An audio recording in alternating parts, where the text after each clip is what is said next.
Hello. If you're new to the channel, I am James Craig, an independently published author of primarily novels. One of the quirks about me that I can't really explain is I basically naturally write books approximately 70,000 words long every single time. Much to the ire of my writing groups at times, because they have to edit up or edit down to the ideal length, which leads to books about yay big, such as Gamma Coin. You can find that in the link in the description. But the problem is that means I kind of can't write short stories that satisfy me, and oftentimes I find even short stories that are highly lauded to be a little disappointing. I think I naturally lean towards longer stories. I think you can tell certain types of things in very long formats that are kind of impossible in shorter formats. However, I'm open to being proven wrong. So I brought on someone more educated on the matter than me. I brought on Cirsova, who is an editor of a short story magazine, among other things. You do quite a bit, actually, don't you? Yeah, we've got a lot of stuff going on. Short stories, mid-length stories, even a handful of novels and series. So, we kind of do it all. Yeah, so I did get the Pass the Core Man Ore from you. And that shocked me with how much I liked it. I went into it not even knowing what it was, and I enjoyed it. I enjoyed it greatly. I reviewed it on the channel last year. I've been meaning to get to the Mighty Sons of Hercules, I think is the other one I have from you. So that's one of the reasons I wanted to bring you on, is you have good taste. Well, thank you. Thank you. Obviously, taste being subjective, but whatever. So despite me having just said I don't really like short stories, I do think that they are a good thing for novelists to be able to do well, because the overlap, in my opinion, between a short story and a good chapter one is like 90. It's like a 90% overlap. What's your take on that? That can definitely work. Short stories are such a different beast from novels and full-length stuff. I think that one of the mistakes that some people make is they try to approach them in the same way, either as writers or as readers. And you are right. There are certain things that you can do in a novel that you can't do in a short story, and certain things that you can get away with taking for granted in a short story that you really can't in a novel. And, you can sort of find different balances of what can be done in some of the different lengths of fiction, because you have the novelette, the novella, and a lot of people want to have almost a separate category for the short novel, because to so many people these days, a novel means, 75,000 to 120,000 words, whereas, you can still do a decent amount of stuff and about 40 to 50,000 words, sometimes 60. And, those are still novels, and you can get that depth and those layers that are deeper than your typical short story or even novella in something those lengths, but they're not what some people think of as novels, because they have these arbitrary ideas of how long something has to be for it to qualify as a novel. Perhaps we should probably point out that a 70,000 word novel is probably about 270 pages of a normal book. And if you go down to like 40 to 50,000, you're looking at like 150 pages. Readers don't know word count, and authors don't know page count. Yeah, and being actually in the business, it's easy to be really autistic about this, because it's like a question of like, well, how many pages is it? It's like, well, that doesn't really, that doesn't mean anything. I mean, we've got J.D. Cowan's new book out in 2 different formats, and one format is like 200 something pages, and the other format is like about 170 pages. And it's the same amount of content, but if you're just going by page length or page count, you're thinking that one's longer than the other. Yeah.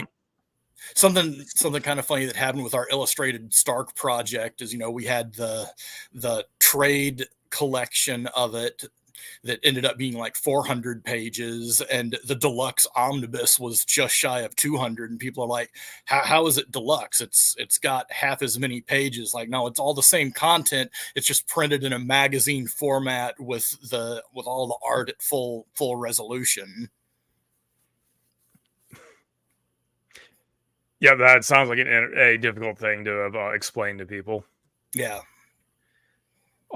I find as a novelist trying to sell books, it also kind of hampers me that when you're marketing a book on Twitter and you're basically shilling people Amazon links, it's actually really not obvious how big the book is. So you see like the cover, the title, the price, and then you see the size. Yeah, So and like I kind of the Kindle ebook version of it will give a page count that's whatever arbitrary calculation based on how it displays on some default thing. So people are like, "Oh, your magazine's only 150 pages." It's like, well, if you look at what the Kindle thing says, Kindle says it's like over 400 pages.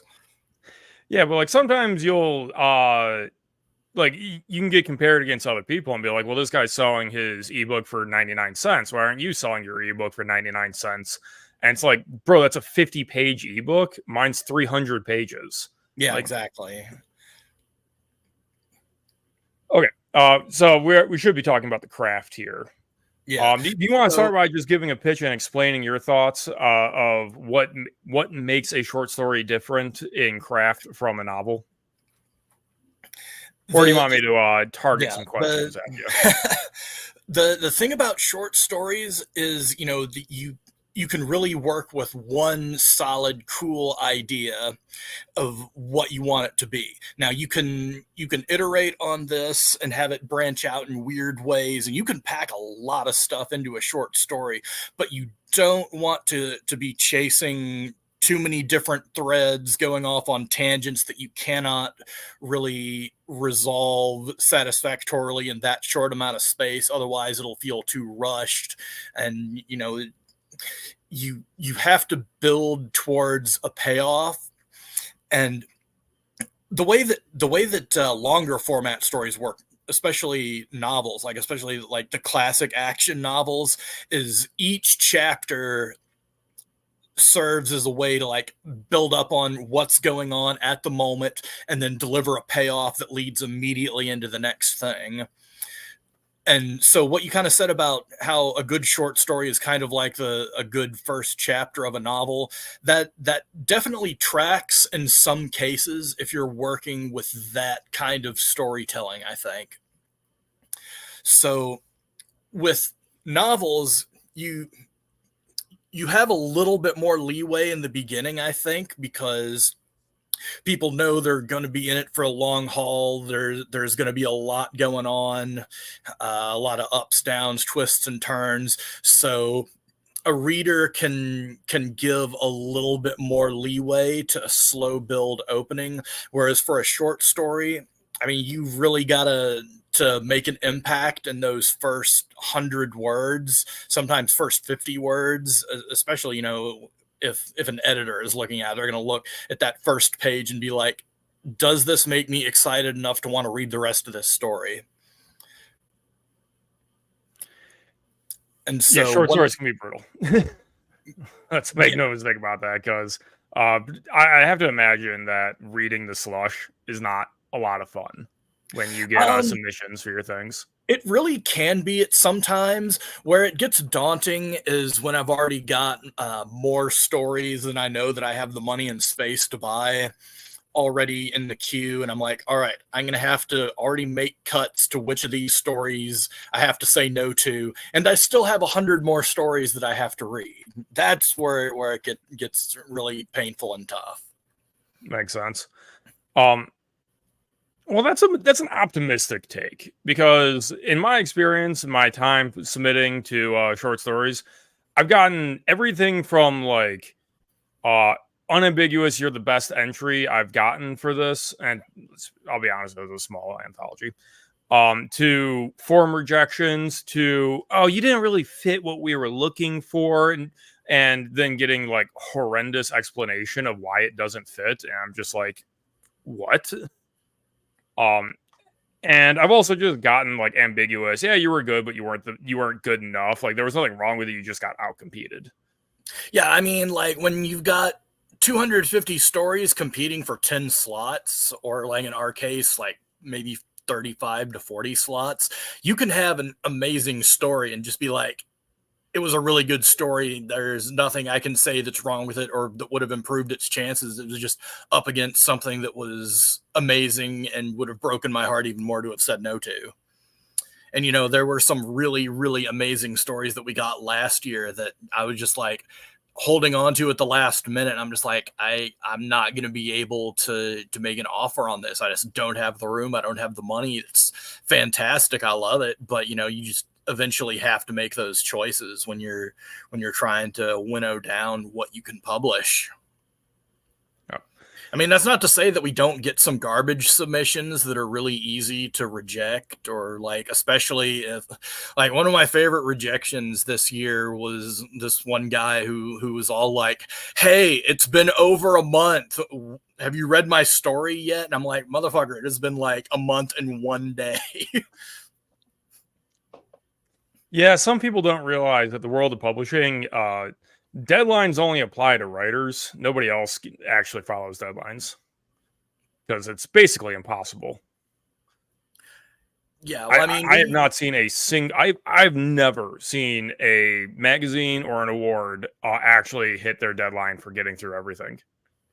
I mean, I tell people about that we usually get to the end of everything by the end of September. And that's almost always been the case since I've started to kind of locking down how many subs we get by cutting back our submission window. There was 1 year that we went a full month still. I think it was last year that we went a full month. I'm just like, I can't do it because I'm still getting stories and I'm not making it through the pile fast enough. But these days, even if it means just kind of having to blow through the last handful of them, just reading enough of them to kind of get the idea and like know whether or not this is worth reading the whole thing to give real feedback, or just be like, sorry, you didn't make the cut. I mean, we do try to get everything back to everybody in a reasonable amount of time, because I also understand, you know, with the short fiction market, any time that an editor has your story, that story is going to be kind of locked down and you're having to wait. Like, do I withdraw it? Do I send it somewhere else? What do I do? Do I wait to see if it's actually going to get bought? What happens if it doesn't get bought? And, you know, it does suck to have that locked down, which is, you know, why we do try to get things through things as quick as possible. All right. I do have some specific questions to get your opinions on things, and at this point, I should let chat know that you actually have read one of my short stories. Not necessarily going to be asking for like a review on it, but that's kind of how I'm going to structure some of the questions to give reference to this, right? So you said earlier that you, in a short story, you can basically build up one good idea. I'd actually expand that. You can basically build up one good character relationship, which I said relationship instead of character, so you can include like an antagonist. You basically get one because you don't have enough plot beats in, say, 3,000 words to do more than that, or even in 8,000 words. You can't build multiple characters. That's the more characters you add, the longer the story necessarily has to get, so that you can actually develop them and use them. My short novel, that's about 45,000 words, was explicitly 5 characters. That's why it was short. There were 5 characters, right? I think in a short story of about 6,000 to 7,500 words, you can develop about 4 really solid characters. Usually the protagonist, potentially a partner, a love interest, and a villain.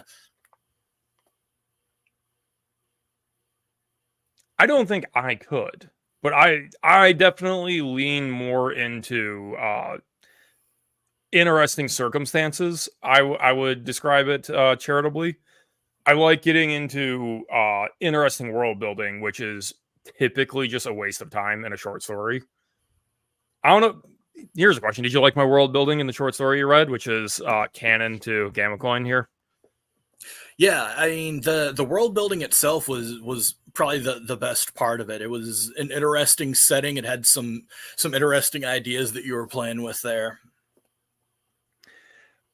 But I've so if you've been following my book club, I've been reading a lot of like the big name classic pulps on a monthly basis and doing the live streams for them. And the pulp stories, a lot of them are just short stories.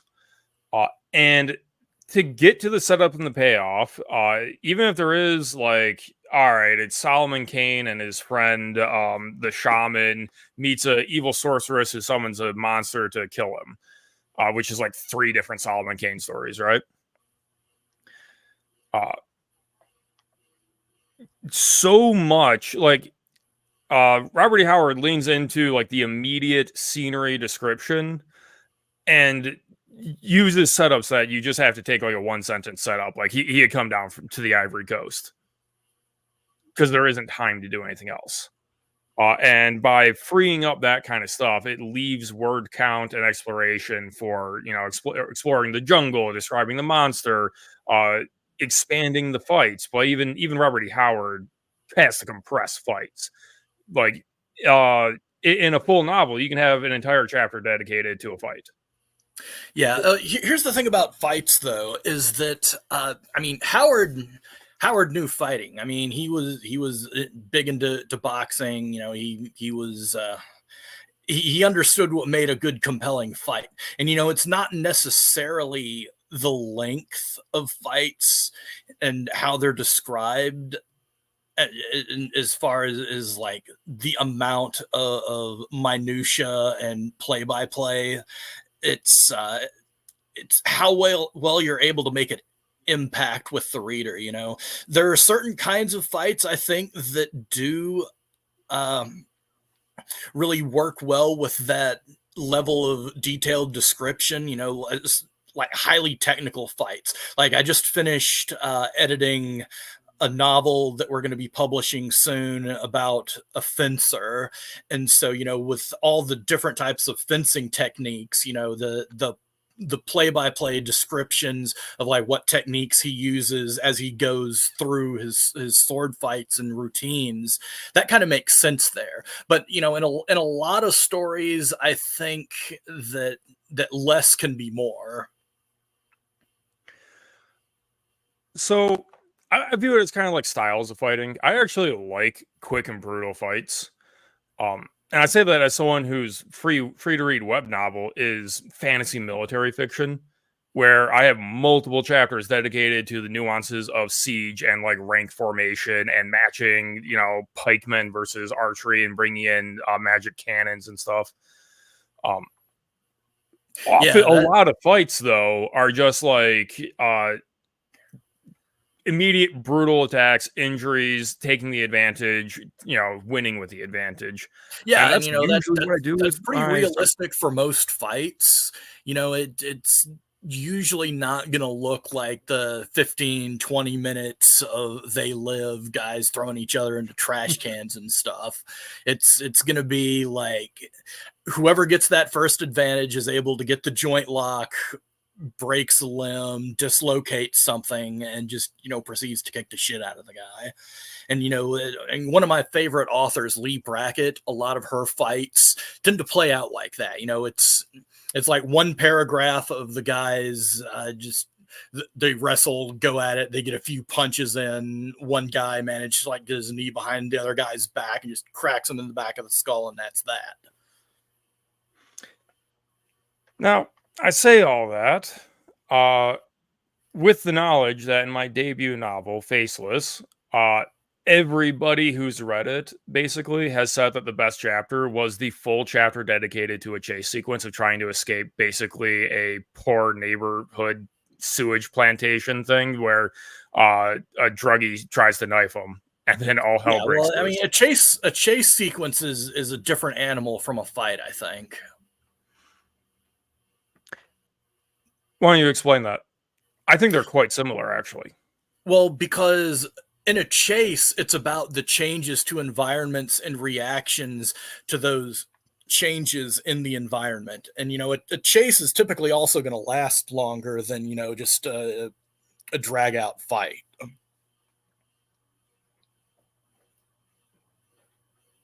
And you So can there is pull kind off of a having secret an entire advantage. chapter that's nothing but a chase because there are enough things that you can throw in there to make it interesting to keep going. But eventually, like it if it's just page after page of like, and then he punched him in the face harder, Sure, do you but not then read Lit he got RPG? his footing back, and and it's like the You death must of not be Superman. aware, Like, Lit RPG, the most profitable oh my genre of god. writing.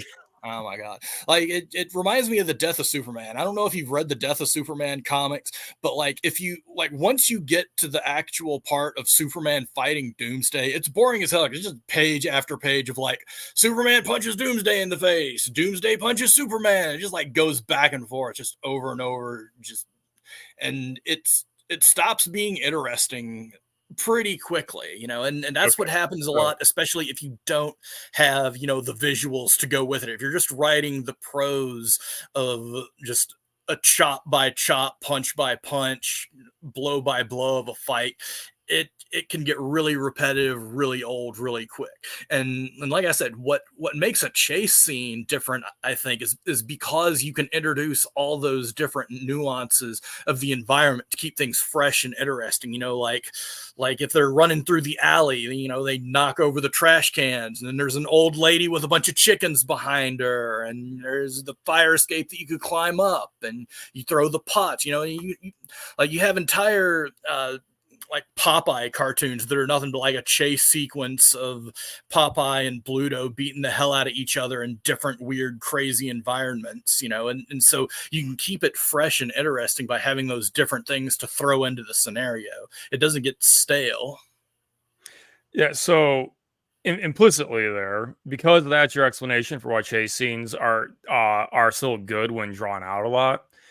A fight scene so constructed where things keep getting added in, even if it is just a fight in a room again and again and again, keeps going, still works. Such as one dude is holding a door and has to fight 20 one-on-one fights to hold the door to protect the other people.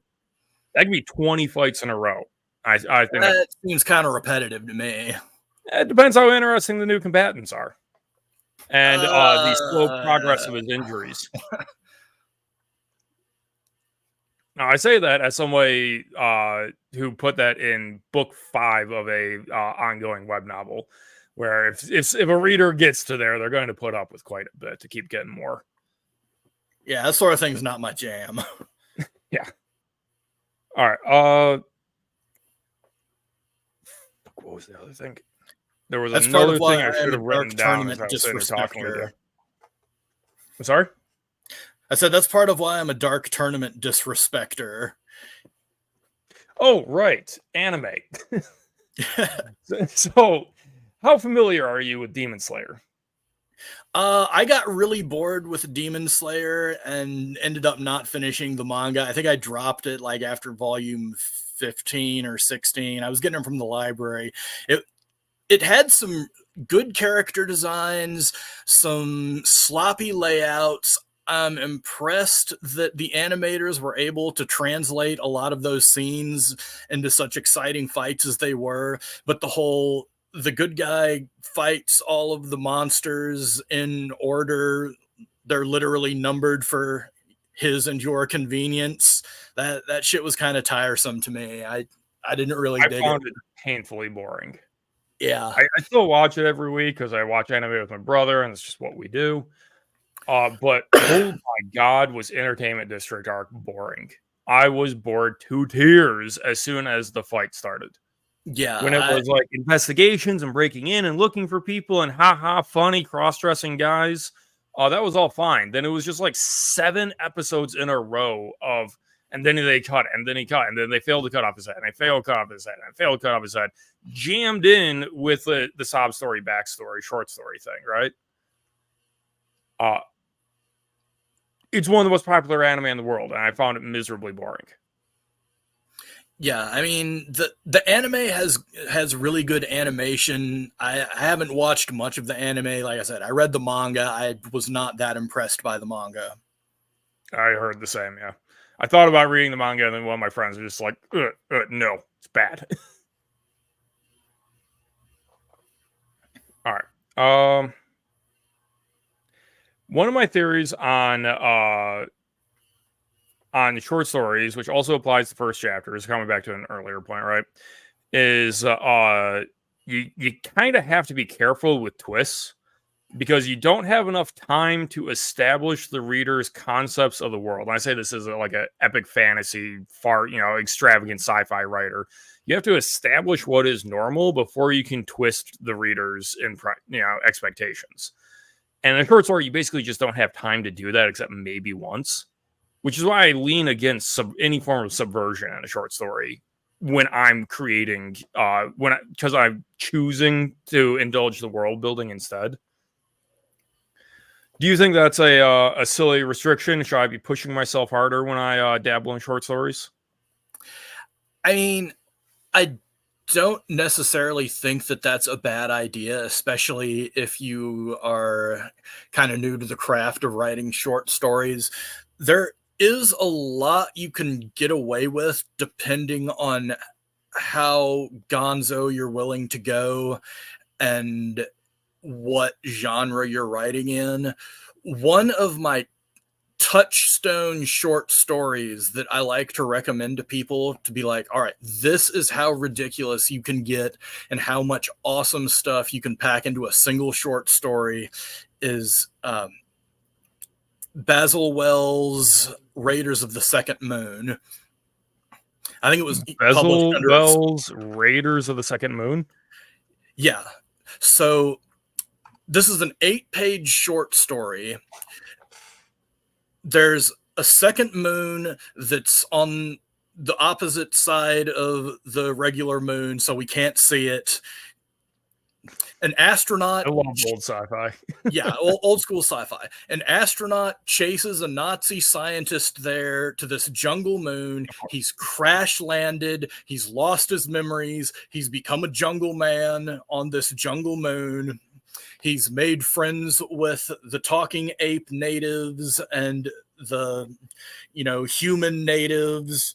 He's got a beautiful jungle princess who gets kidnapped by cultists who have a skull temple. They have been kidnapping the women from the jungle villages. He has to go rescue them and discovers that the mad Nazi scientist who he was chasing had been the ones behind the cultists and given them the technology to get the invisible cloaks that they were using to pretend to be demons and raid the jungle villages. He kicks the cultists' ass. He defeats the Nazi mad scientist. He rescues the sexy jungle princess. He gets his memory back. And, it's all in 8 pages. It's an absolute master class in how much stuff you can pack into a single pulp sci-fi fantasy story.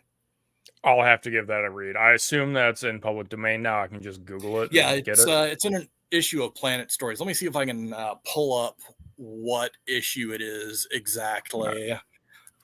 By the way, hello Dino in the chat there. Yeah, John Carter is not really on the agenda, but it is our monthly book club. It is remarkable reading basically 100-year-old isekai. And Edgar Rice Burroughs here put more effort into the isekai than any modern isekai writer, I swear. All right. It was in the summer 1945 issue of Planet Stories. It is available on Project Gutenberg, and there are scans available on archive.org. All right. I've documented this for my perusal and study.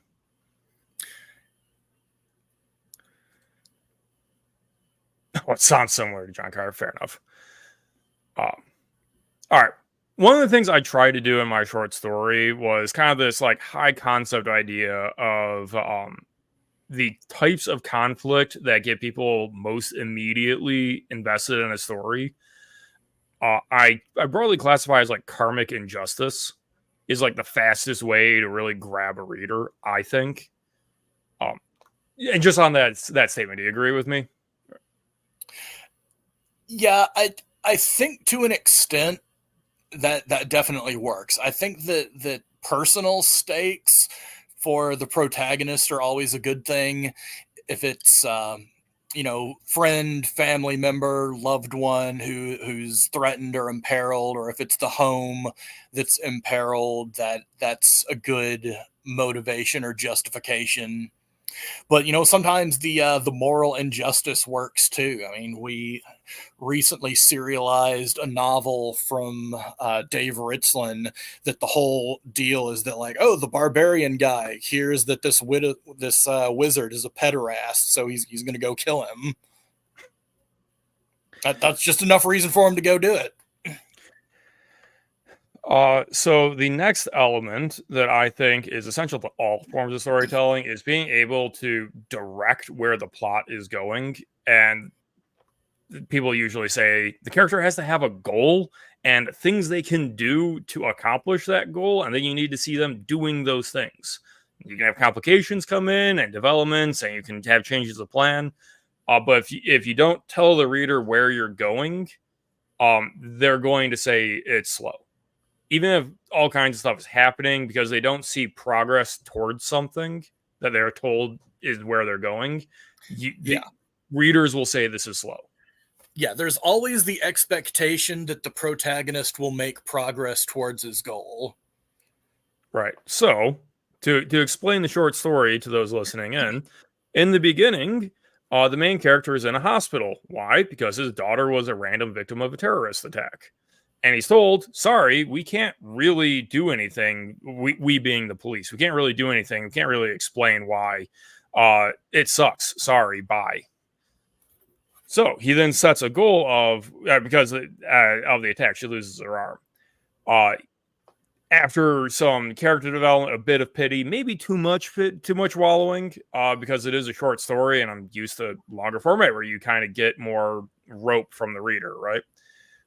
Main character goes, I'm going to screw the insurance company. I'll make her a functioning prosthetic myself, because I have the skill set. It's not going to be easy. I got to figure out how to do this. And that sets up a chain of events, leading him into contact with other people that can help him, trying to do similar things. And eventually leads them into a conflict of interest of, do you actually want to accomplish this as like a feat of your own engineering, or would you rather use that skill to get money in a slightly unethical way so you can just buy something that works better for your daughter? Which gives that character conflict at the end, right? Where, because what's a good story without some deep conflict, right? Yeah, definitely. Now, if that had just been the end of it, I would have been completely unsatisfied with the story. But it would have been a complete story, because okay, he does the thing and he gets his daughter back into basically a full body, happily ever after. They move on with their lives. But the problem is that wouldn't have addressed the injustice of the system, which is why the ethically dubious thing is, hey, how about you help out on a back alley surgery for a sketchy dude that, it's cash up front. Don't ask what he's using these implants for. And naturally, because, the narrow scope of narrative, he botches the surgery because it's one of the terrorists, and he gets the guy killed for some petty revenge before happily ever after with his family, right? I see that as a fully satisfying story. I would not have sent it to you if I didn't like it.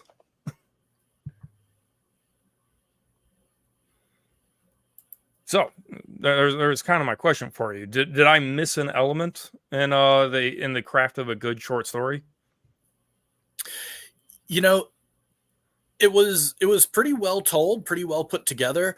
It's a little outside my jam. It's a little bit more of the Campbellian type stuff of solving the problem, through engineering rather than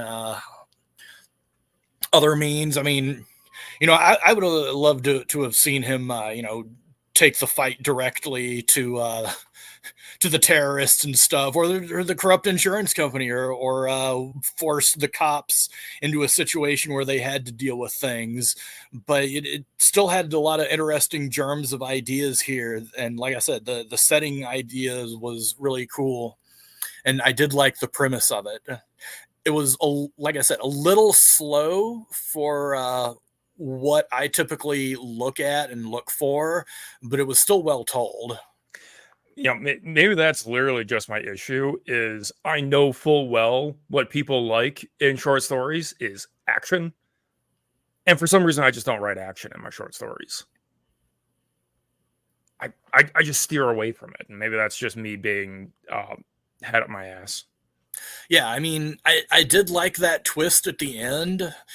It just felt like it took a while to get there while he's trying to figure out what works and what doesn't in his engineering for the hand, you know? It's funny I did that, I would say, because it's very Asimov to write the story that way. And I kind of hate Exactly. Asimov. See, and you know, these are the kind of stories that that the Campbellian crowd really went for, you know, because they liked the engineering problem solving type stuff. A lot of them were tinkerers, engineers, scientists themselves, so they cared more about the methodology, I think, than the narrative craft. And one of the reasons why you end up with the meme of Sturgeon's Law is that, you know, Sturgeon was writing for Asimov, or not Asimov, but for Campbell's, who was publishing Asimov and a bunch of those other guys. The thing is that there are only so many people who could actually tell stories like that and keep them interesting and exciting. And so Campbell sort of had the tendency to scrape the bottom of the barrel to hit his monthly magazine release schedule. So you know you get the concepts like, oh well, it's crap because 90% of everything is crap. It's like, no, it's because Campbell was buying a bunch of crap to keep his magazine monthly, while his regular heavy hitters were only able to contribute so much at a time. Makes sense. Let's see here. So, on reflection, my last short story that got published by someone else was a while ago now. I don't write short stories often, okay? But it's in like Sidearms and Sorcery 2, which is basically one of your contemporaries, much smaller. Yeah, Bryce has good taste. And it's basically the highest action short story I've written in a while. Because it's like the initial premise is this monster hunter is trying to fix up his car because he doesn't want an electric car. Totally not injecting personal issues into the story. And he gets hired by basically a witch to deal with a monster on short notice, on dubious circumstances. You know, don't stop asking so many questions kind of deal. And guess what? He has to show up and gets in a big fight with a sandworm, but manages to save it, only to be betrayed. Except he was expecting the betrayal and managed to double cross her and get her captured instead, which is quintessential like pulp, you know, urban fantasy stuff, right? Yeah, I think so. Close out the story with, and he got paid and he got the car part he needed, so all's well that ends well. Yeah, if you can deliver a rewarding ending on a premise, that's always great. You know, like the ending of a short story should hit like a hammer.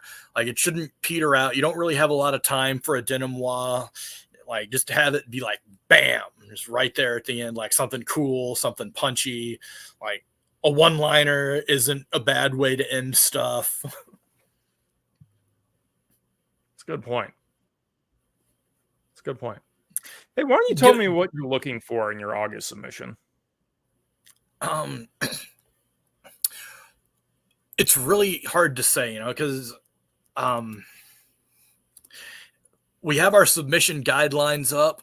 The things that I tend to buy tend to be stuff that really remind me of those classic pulp adventures, whether from Planet Stories, Thrilling Wonder, or even some of the detective stuff or the noir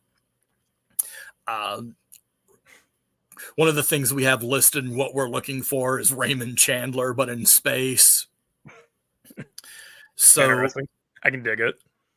yeah, so for the people who haven't seen our submission guidelines, the In the things we're description. looking for, we're looking for ray gun romance, radium adventures, sword and planet, space cops, sci-fi fantasy heists, Lost World stuff, South Seas adventures, prehistoric antiquities adventures, occult detective and mystery stuff, mad science tales, picaresque adventures, and just anything that's exciting. You know, we want stories that just will have you on your edge of your seat, wanting to know how is this going to turn out.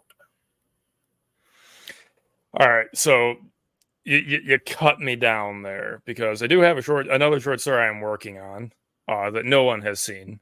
The catch is it's military sci-fi, which is like nothing like anything you just named.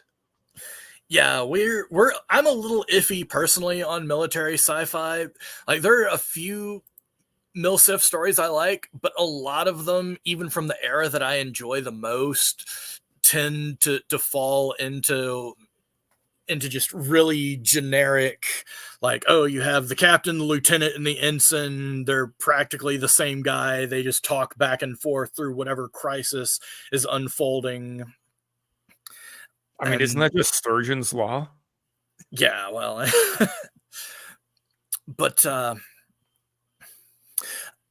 lot of authors, I think, get a little bit too into the military minutia for it to work for an exciting short story, or I can see it. sometimes. So I've been like low key spending way too much time thinking about it because I've been watching too much about the Russia-Ukraine war and the new weapons that China and so on are rolling out.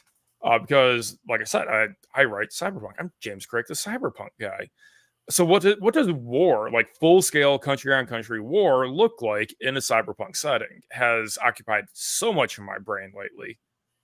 Um, and I think that works okay in a short story format where you just kind of like get to introduce problems quickly, such as drones swarm with grenades, which people know that that's a current issue with drones, right?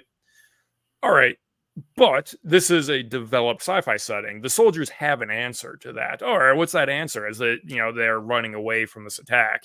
Okay, so they do this. They use sonic flak grenades or something.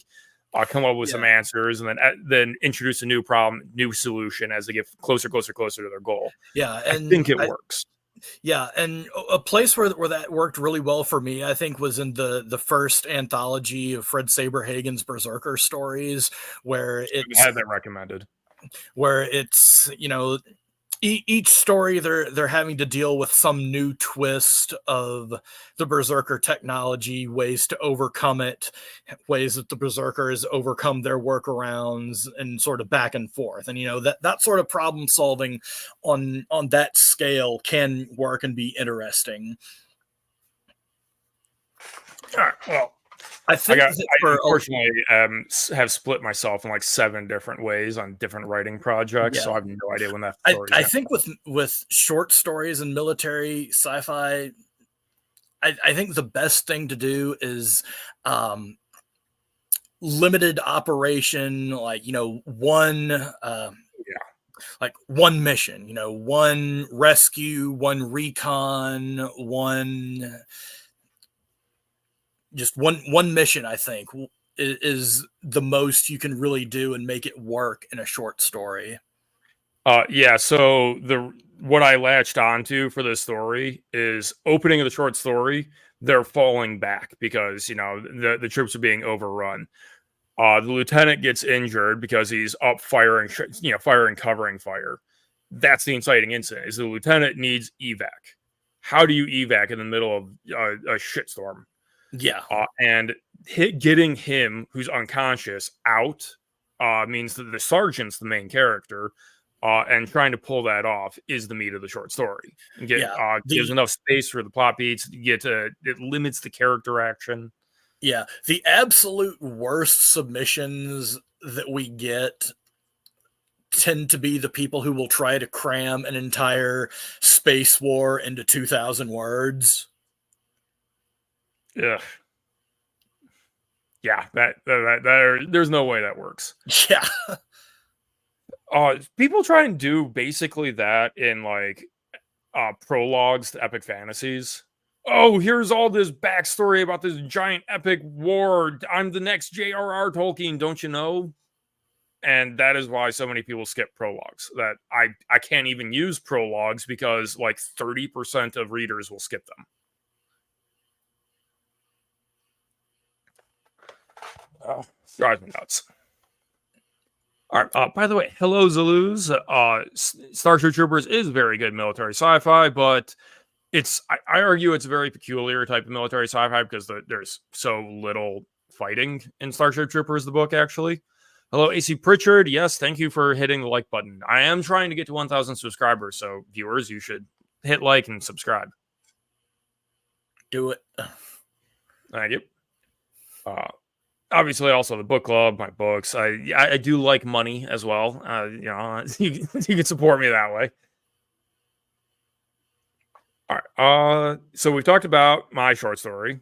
You just found it kind of slow because it's the nature of what I chose, and I think the conclusion there is someone trying to pay the bills by writing short stories and was even equally good as me would know better than to write a story that slow, even though I enjoyed it. But would you say that's basically the conclusion of our talk there? Yeah, I mean, I enjoyed it too. It was just a case of it's not the sort of story that I'm looking for, and it's not really the sort of story that we would publish.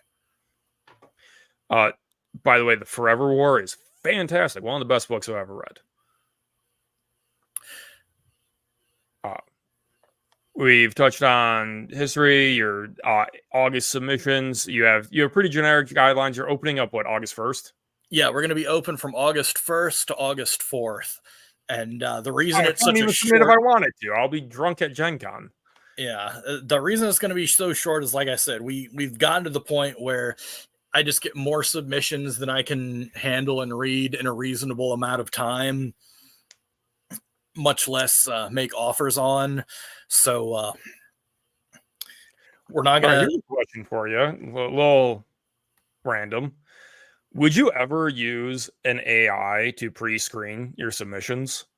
I don't think so, no. I mean, I don't even use slush readers because Cirsova is so tailored to my own personal tastes and what I like that I don't even use slush readers right now. So AI would definitely be out of the question.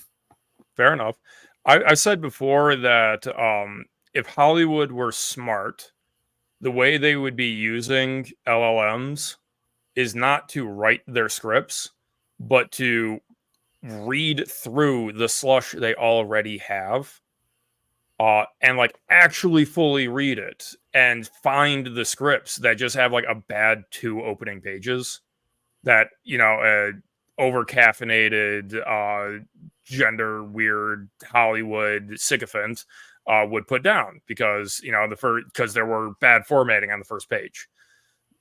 Get an AI to just go through the entire backlog of everything they've ever been submitted, because they have fantastic scripts. It's statistically impossible for them to not have good scripts right now. But Hollywood isn't smart enough to do that, I think. Think I'm crazy there, or I think that's reality? I think that the politics behind Hollywood scripts involves so much horse trading anyway that it's not really a matter of, oh, there are good scripts out there. I can see that. That's a good counter argument. I mean, one of our contributors, John Weichel, worked in that arena for a while, I believe, and he could tell you some stories. So I might be interested in that. All right. I think I have run out of questions on that I could think of to ask about short stories. You gotta start with a small subset of things, because you have to immediately get people to care about the stakes. Whereas with a novel, you can kind of meander. Like I opened Gamma Coin, my best novel, with kind of a slow, like the first chapter is just like a 17-year-old punk getting in an argument with his mother and going out on the town. And because it's the second book in the series, you kind of know crap goes down. But if that was a short story, it's like 2,500 words of snore in short story format. You might like the character, but I didn't establish enough driving conflict. Maybe I didn't need to. I still think the book came out great, but it's just like my standard operating procedures don't translate to short stories well that way, right? Yeah, there are a lot of people who ending on a punch, though. Yeah, there are a lot of people who try to come up with a formula for just how to spin the action up in a short story, because you've only got so many 100 words per section that you can devote to any scene or major set piece that you're trying to build. So if you plot things out, a lot of people swear by the Lester Dent formula. There's also the rules, like if you think things are starting to drag, just have somebody throw a punch. Somebody comes in. I imagine those people would say, don't waste the time explaining or hinting that the megacity doesn't have cars. That's wasted time, probably, that is what they would say. But because unless it's relevant to the story in some other way. Yeah. It's relevant in that I wrote that short story to sell my books. So I actually probably need to get, I don't remember the name. Do I even have a title for that short story? I don't think I did. The one you I called it Virtuoso, didn't I? Yeah. Yeah. I got to get that published somewhere. I don't know where, though. Because it's just a tie-in stinger to my novels. But yeah, I'm out of questions and stalling for time trying to get to the 1 hour mark. That's all right. So yeah, one of the things that we recommend to anybody who's interested in submitting to us, pick up at least one of our issues, especially a recent one, because that gives you an idea of what my tastes are and, kind of what we're looking for. Especially look at the names who, we repeatedly publish every year. That'll give you an idea of like our favorite kinds of stories. That is very strong advice that almost no author actually takes. I find. Know your editorial tastes. I understand that everybody has trunk stories that they want to get rid of, but the best way to get rid of it and not just keep it tied up for 2 months for no reason is to make sure that it's something that the editor is looking for. Yeah, I also find it helps with dealing with rejection. Like, oh, this is a prestigious award. Oh man, I didn't get selected this time. If you respect the editor, that can hurt. If you find out that they're just like they're just a boomer hunting for sap stories, and guess what? You didn't write a sap story. It doesn't really matter. If you find out they're far left activists and probably just hate you, you kind of stop caring about your result on the contest. Yeah, and I will say that unlike many of the science fiction and fantasy editors right now, we do not impose racial quotas on our authors. We accept and publish stories from anyone, everyone from all over the world. Africa is the only continent, I believe. Well, no, we actually do have one author from Africa in the past. So, yeah, at this point, Antarctica might be the only continent in which we do not have authors from. You gotta get those penguin stories, man. Yeah. Someone from the Ice Station Research Center, send us something. So we can claim that we've published from. If you get one, I want credit for because you brought that up on my show. Yeah. All right, chat. Do you have anyone in the chat want to throw a question at us, or we're going to wrap up here because this has been a full talk, but beating craft discussion to death is no good for anybody.